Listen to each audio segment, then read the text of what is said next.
pandemia lo que está produciendo poco a poco es la posibilidad de reflexionar respecto a qué sentido tiene todo esto. Estaba preguntando yo, ¿por qué se ha transformado en un tema tan relevante? Estaba preguntando a propósito de esta conversación que iba a tener, ¿por qué las emociones se han transformado en un tema tan relevante? Y entonces estuve mirando si es que este tema aparecía como un tema relevante hace unos meses o hace unos años atrás.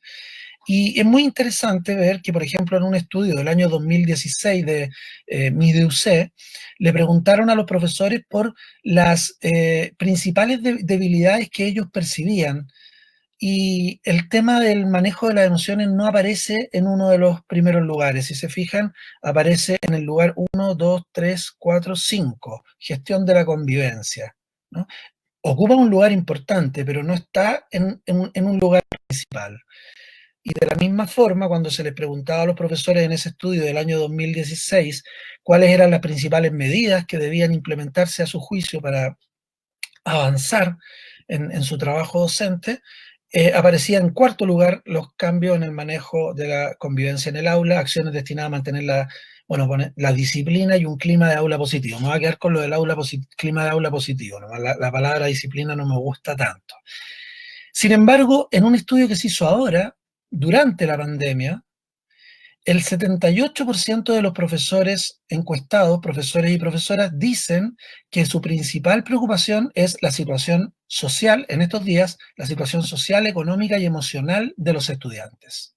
O sea, las emociones aquí aparecen ahora en primer lugar, ¿no es cierto? Y de la misma manera, cuando se les pregunta por las temáticas de interés, esto es de Educar Chile, a las cuales les gustaría tener acceso, recomendaciones para el bienestar docente y contención emocional para los estudiantes también aparece en primer lugar, ¿vale? Entonces, parece que la pandemia algo ha provocado en nosotros que nos está llevando a reflexionar en una mirada distinta.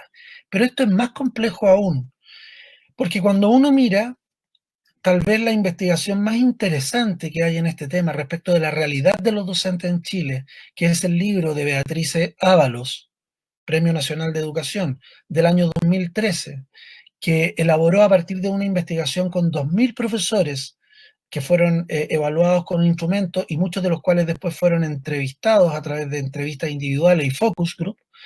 Fíjense la conclusión que saca Beatriz Ábalos acerca de los docentes y las docentes en Chile.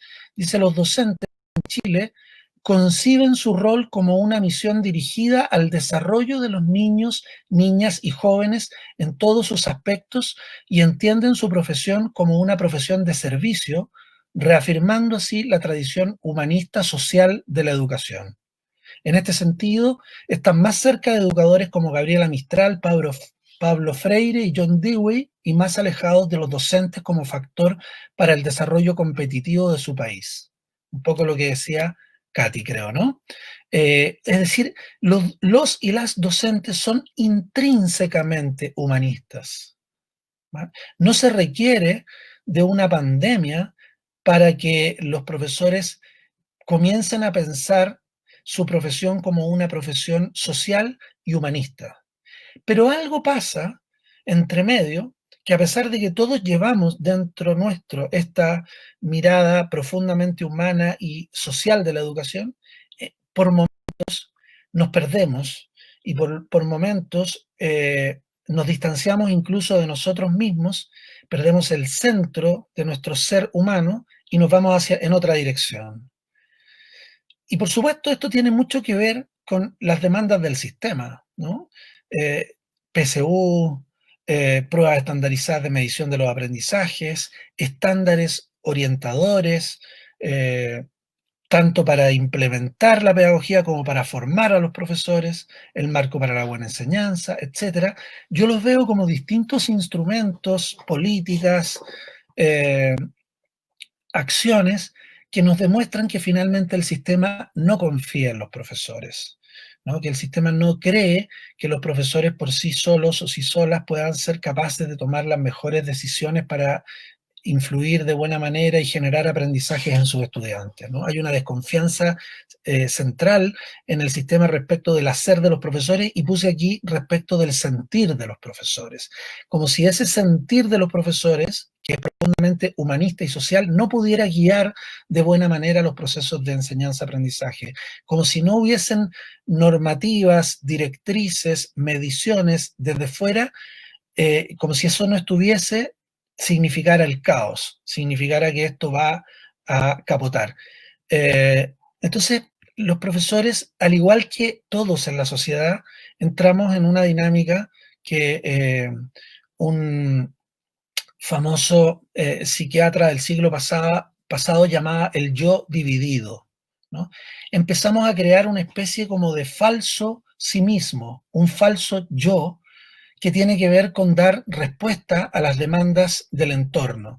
Y ese falso yo eh, empieza a pensar en términos de pruebas estandarizadas, en términos de pruebas de medición de los aprendizajes, en términos de resultados de aprendizaje y no de procesos, en términos de aprendizaje y no de desarrollo, en términos de la cognición y no de la emoción, etcétera, etcétera. Es un falso sí mismo que nosotros creamos y que se opone a nuestro, digámoslo así, identidad más profunda, que como veíamos en el estudio de Beatrice Ábalos, es el centro de nuestra concepción de la educación. La mirada humanista, la mirada social y la mirada emocional, podríamos agregar, porque finalmente somos seres emocionales. Creamos un falso sí mismo que tiene que ver con dar respuesta a las demandas del entorno y que lamentablemente de a poco empezamos a creer o a confiar más en él que en nuestra propia intuición, que en nuestro propio ser emocional interno. Creamos entonces un sí mismo que percibe de manera irreal el mundo, que lo percibe en términos de medición de resultados de aprendizaje, que lo percibe en función de la técnica, como si la profesión docente o el hacer docente, la pedagogía, fuese un asunto técnico, ¿no? Cuando en verdad sabemos que aquí la técnica es una gran contribución, pero lo que ocurre en el aula es un evento, es un hecho mucho más profundo y que no puede ser resumido en ninguna receta, pero empezamos a creer más en la técnica, más en la medición, más en la cognición, que en las emociones, que en la intuición, que en la relación con el otro. Y empezamos a generarnos una relación con el otro también falsa, también dividida, también separada, donde vemos al otro como un objeto. Nos vemos a nosotros mismos como un objeto, un hacedor de aprendizaje, y vemos al otro como un recipiente donde esos aprendizajes van a caer finalmente. Y esto genera muchísimo sufrimiento, ¿no? Porque no hay nada más terrible en la vida que estar haciendo algo que yo no siento significativo. Y nos vemos en cierta medida obligados a estar jugando en esta cancha de la percepción irreal y de la acción no significativa, la acción fútil, la acción irrelevante. Nos vemos obligados a jugar en contra de nuestra propia intuición. Y me parece que la pandemia, como decía hace un momento, nos está permitiendo un espacio, como decía Félix, de reconexión, de volver a prestar atención a lo esencial, volver a prestar atención al factor humano, que es el factor clave de todo esto, volver a prestar atención al desarrollo de las personas, volver a ubicar la educación y la relación entre profesores y estudiantes en el contexto de facilitar el desarrollo de las personas que acudan a la escuela. Entonces,